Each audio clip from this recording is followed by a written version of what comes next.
Êtes-vous prêt à voyager des frontières de vos peurs aux limites de vos rêves, à rencontrer des mythes et des légendes, des diables et des anges, à vous laisser conduire sur les chemins de l'étrange? Arcanum Fabulas. Saison 4.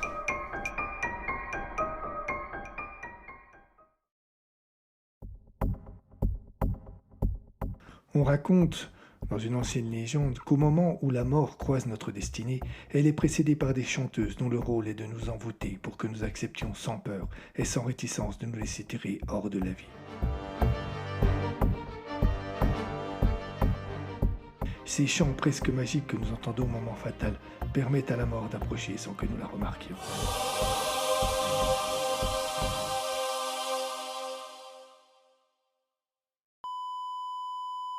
Le chant des Dames de la Mort.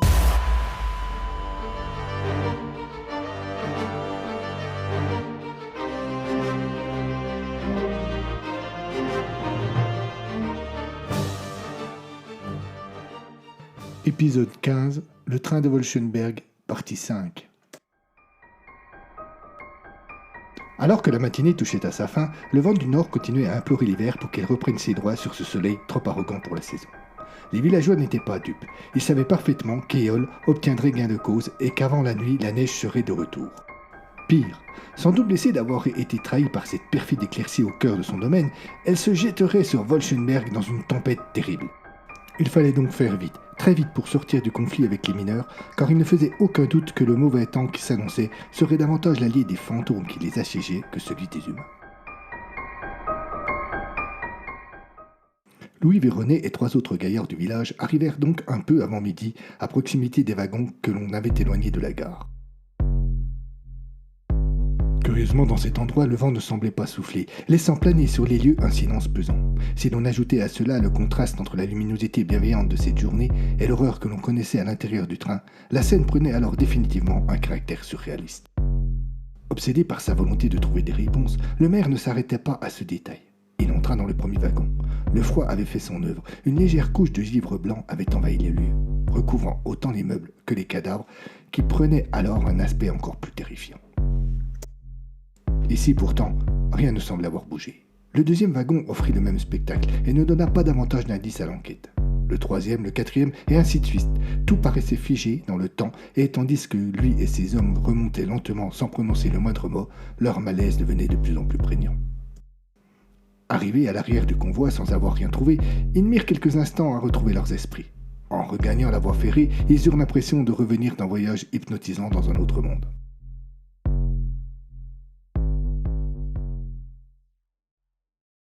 « Qu'est-ce qu'on fait maintenant » demanda l'un d'eux. « Il faut que l'on trouve.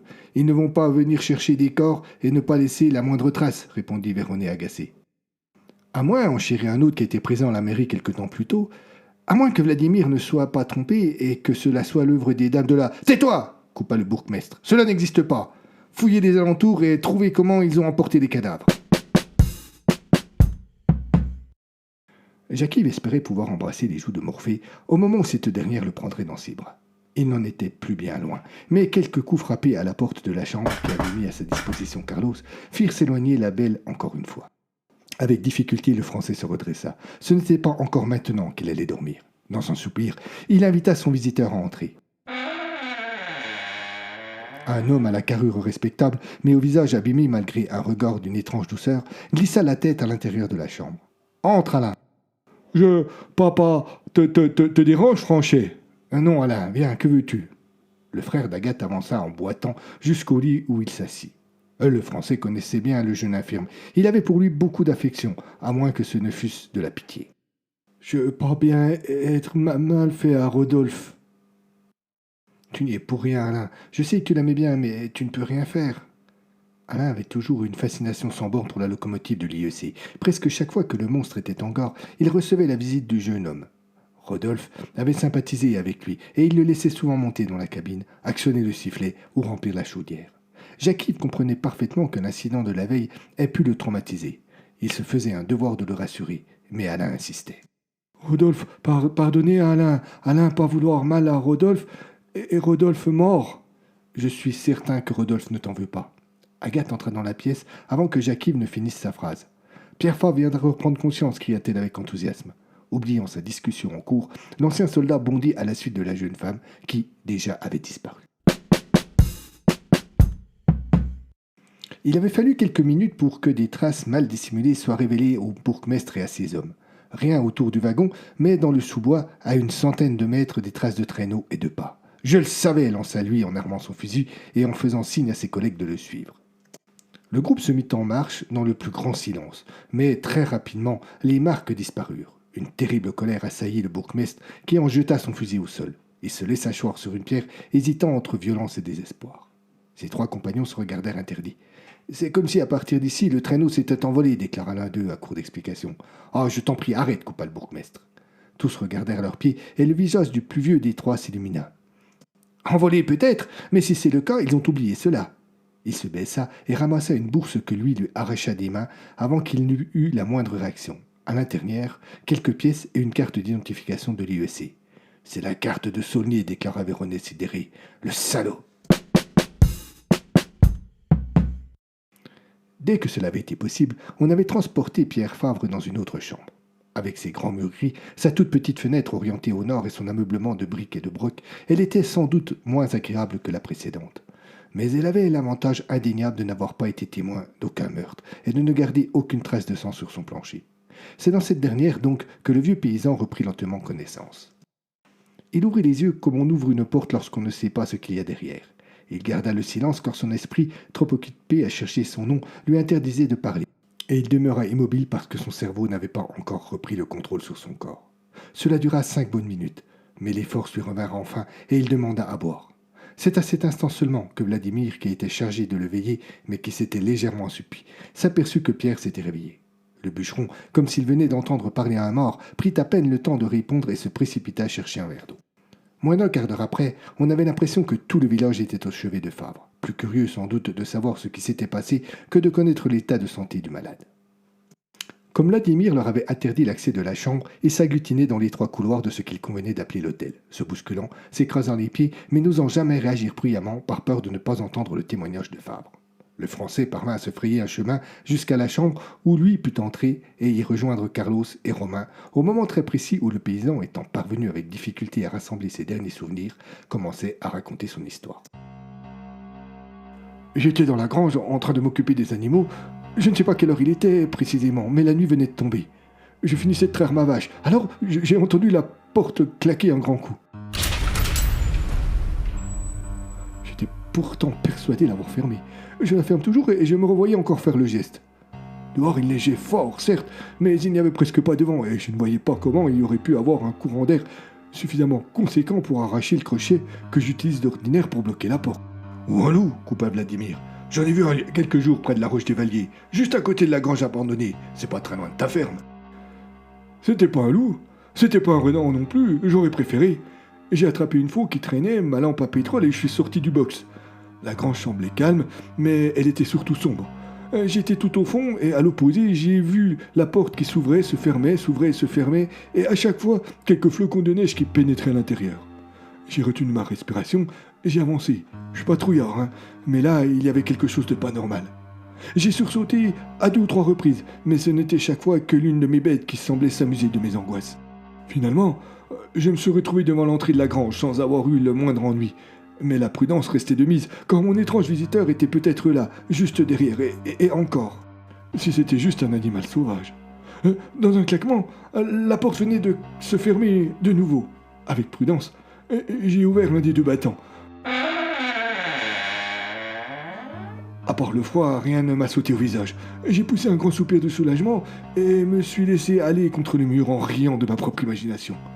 C'est à ce moment-là, alors que je pensais n'avoir été victime que de moi, que je les ai vus. « Tu as vu quoi ?» demanda Romain, qui trouvait que Favre prenait trop son temps. « Chut !» coupa Carlos. « Continue, Pierre. » Des pas dans la neige, des pas fins et peu enfoncés, ceux d'une femme sans doute. Je les ai suivis, ils contournaient la ferme et j'ai vite compris qu'ils se dirigeaient vers chez moi. J'ai serré un peu plus fort ma faux et j'ai approché la lampe du sol pour mieux les voir dans la neige. Sur le côté de la maison, d'un seul coup, Plus rien. Je ne savais pas si cela devait me soulager ou me rendre plus inquiet. Une dame de la mort, c'est certain, pensa Vladimir à haute voix. Une quoi demanda Pierre. T'occupe pas, répondit Carlos, de plus en plus irrité par les interventions des uns et des autres. Poursuis. Dès que j'ai ouvert ma porte, c'était clair, il fallait que j'opte pour l'inquiétude. Dans ma cuisine, il y avait une intense fumée qui m'a fait tousser de suite. Il y avait le feu? Non, ce n'était pas la fumée d'une combustion. C'était étrange, avec une odeur que je connais, mais que je n'ai pas pu identifier. Et puis, j'ai vu une ombre assise à ma table. Je l'ai interpellée sans réponse.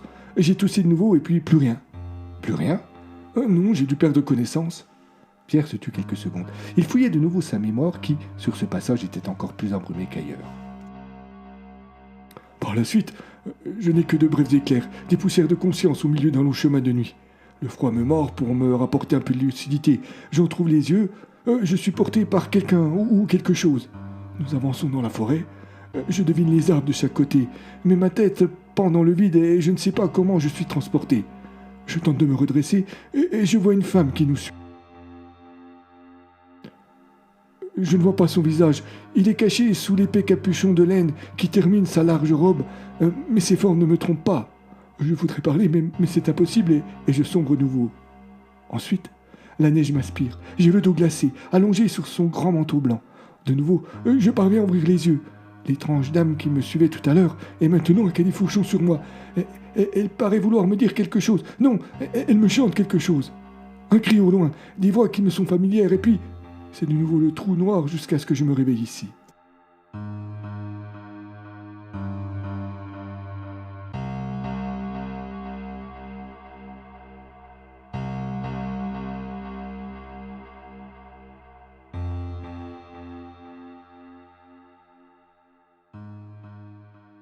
C'est quand nous l'avons trouvé, fit remarquer Jacques-Yves. Ouais, quand nous l'avons trouvé entre les bras des dames de la mort, insista Vladimir. Tu vois le français que j'avais raison. L'ancien soldat ne répondit pas. Il semblait plongé dans une perplexité à toute épreuve, dont seul un grand bruit venu du bas de l'immeuble le tira d'un seul coup. Le bourgmestre est revenu, cria quelqu'un dans le couloir. Aussitôt, l'intérêt porté jusque-là à Pierre Favre et sa mésaventure glissa vers le premier magistrat de Wolfenberg.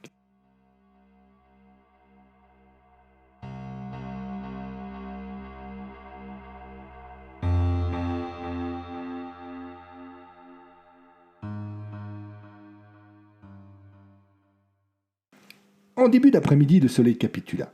De gros nuages noirs remplirent le ciel et le vent chanta encore plus fort son succès. Il envolait de la poussière de neige dans un somptueux balai digne des plus grandes parades de victoire. Ce n'était pas du mauvais temps qui se levait doucement sur le village et ses alentours, mais une terrible tempête qui rendait la nature totalement hostile.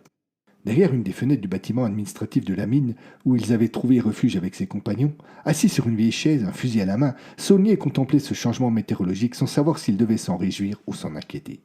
Certes, si les villageois voulaient en découdre, le froid, le vent et la neige ne simplifieraient pas leur entreprise. Mais d'un autre côté, il était dès lors plus difficile pour lui et ses hommes de surveiller les alentours de la mine. Quelqu'un se racla la gorge, rappelant au chef des mineurs qu'il n'était pas seul. Par réflexe plus que par curiosité, il chercha de qui il s'agissait dans l'assistance. L'ensemble de l'équipe était là, allongé sur le sol et assoupi pour certains, lisant de vieux journaux pour d'autres ou discutant à voix basse pour les derniers. Dans un coin, assis par terre, les genoux repliés sous le menton et les yeux dans le vide, Hans Fritz paraissait voyager dans un autre monde, sans doute à la recherche de la liberté dont on venait de le priver. Ce calme était étrange et inhabituel au sein de ce groupe d'ordinaires bruyants et dissipés. Mais il témoignait parfaitement de l'angoisse qui étreignait chacun, et cette atmosphère pesante parut soudainement insupportable à Saulnier. Sans lâcher son fusil, il se leva et lança la cantonade qu'il allait faire un tour. 3 de ses collègues le regardèrent avec surprise, mais ce fut la seule réaction dont on le gratifia. Ayant attrapé sa veste au passage, le chef des mineurs se trouva bientôt en tête à tête avec la tempête.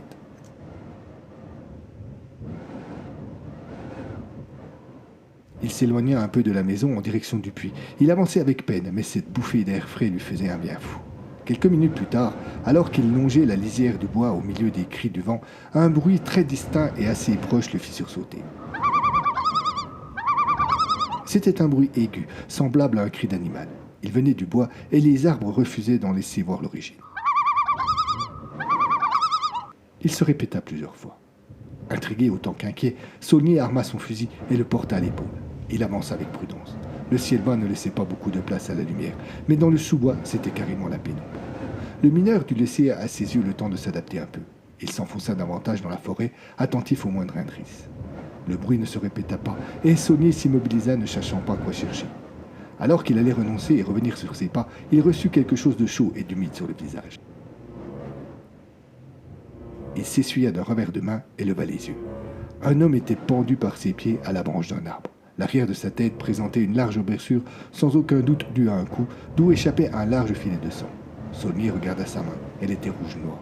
Le mineur n'était pas de nature impressionnable, et quand le bruit qu'il avait attiré jusqu'ici se répéta tout près de lui, cette fois-ci, il resta calme et en chercha l'origine. Il vit une ombre un peu plus loin et pensa immédiatement à la femme que le Français et Vladimir avaient poursuivie la nuit précédente. Il épaula et tira, mais manqua sa cible qui disparut aussitôt. Sans chercher à la poursuivre, il contourna le pendu pour en découvrir le visage. Il reconnut un des habitants du village qu'il avait déjà aperçu quelquefois au café, mais dont il ignorait le nom. « Qu'est-ce que tu foutais là, toi ?» se demanda-t-il à haute voix. Mais des appels provenant de la mine ne lui laissèrent pas le temps de chercher une réponse à sa question. Les autres mineurs, inquiétés par le coup de feu, étaient sortis de leur refuge et appelaient leur chef. Ce dernier, abandonnant sa macabre découverte, revint sur ses pas en surveillant ses arrières et rassurant ses camarades d'un tonitruant. « Je suis là !»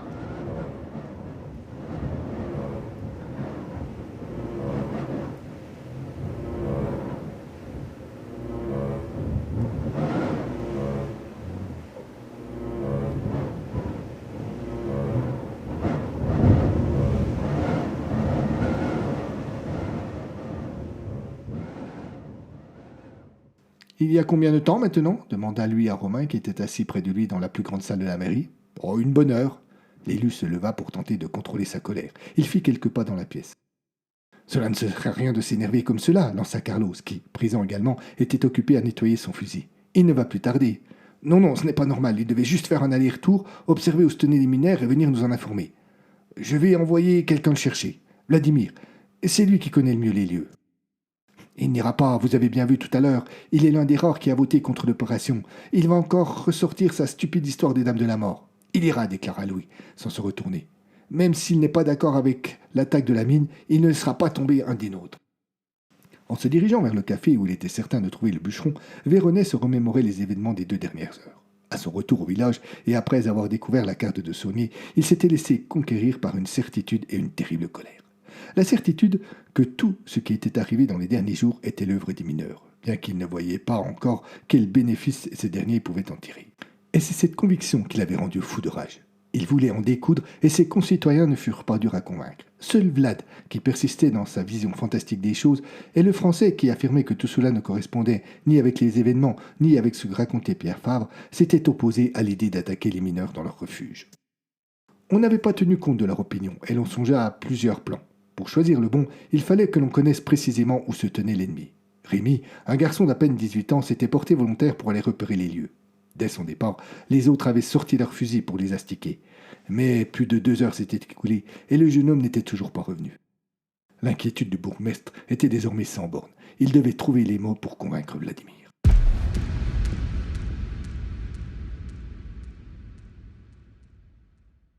Le café était vide. Même Carlos l'avait déserté, et c'est Anna, sa femme, qui s'y trouvait. À sa place habituelle, accoudé au bar, Vlad vidait un autre verre de vin. Le regard dans le vide, le geste lent, il donnait à penser que seul son corps était ici. Son esprit, lui, se perdait sans aucun doute en conjoncture dans un autre univers où les dames de la mort avaient leur droit de cité.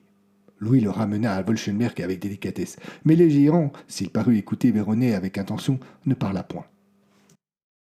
Il se contenta de soupirer lorsque fut évoqué le projet d'attaque contre la mine et la mission qui avait été confiée à Rémi. Quand le bourgmestre eut terminé son exposé et présenté sa demande, Vlad soupira une 3e fois, vida d'un trait le fond de son verre et se leva. Il attrapa son vieux manteau qu'il avait jeté sur le dossier d'une chaise du café et se dirigea vers la porte. « Je vais te le ramener !» lança-t-il avant de la franchir.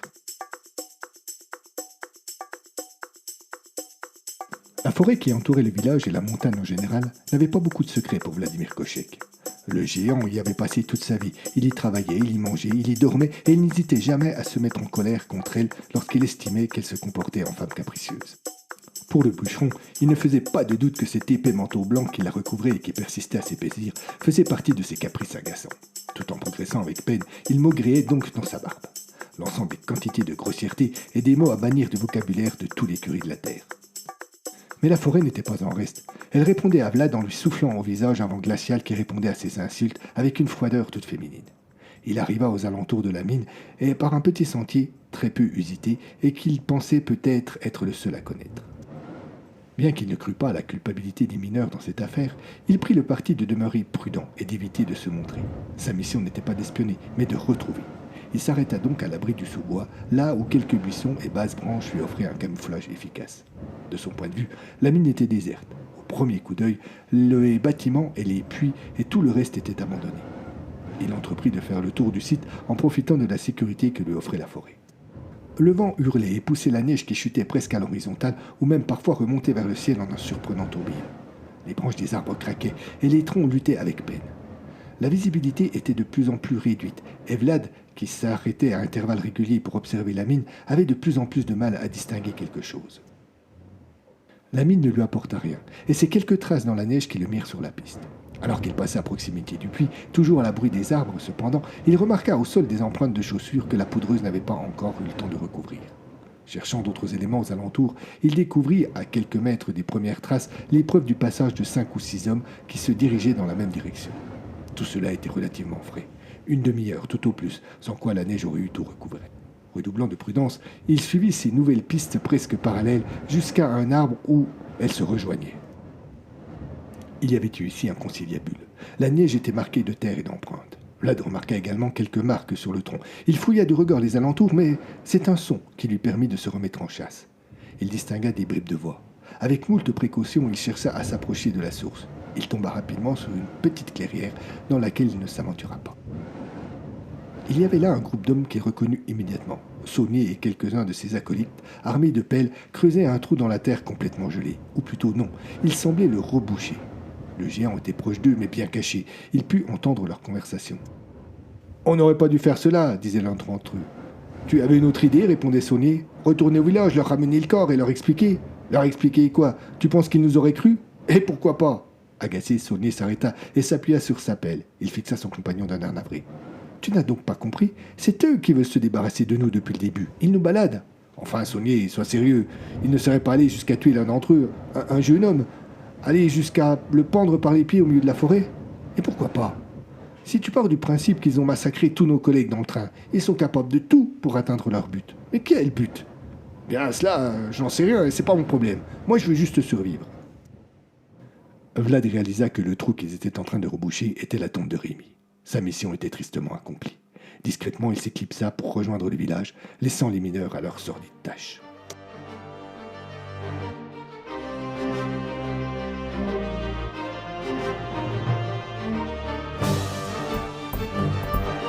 À suivre.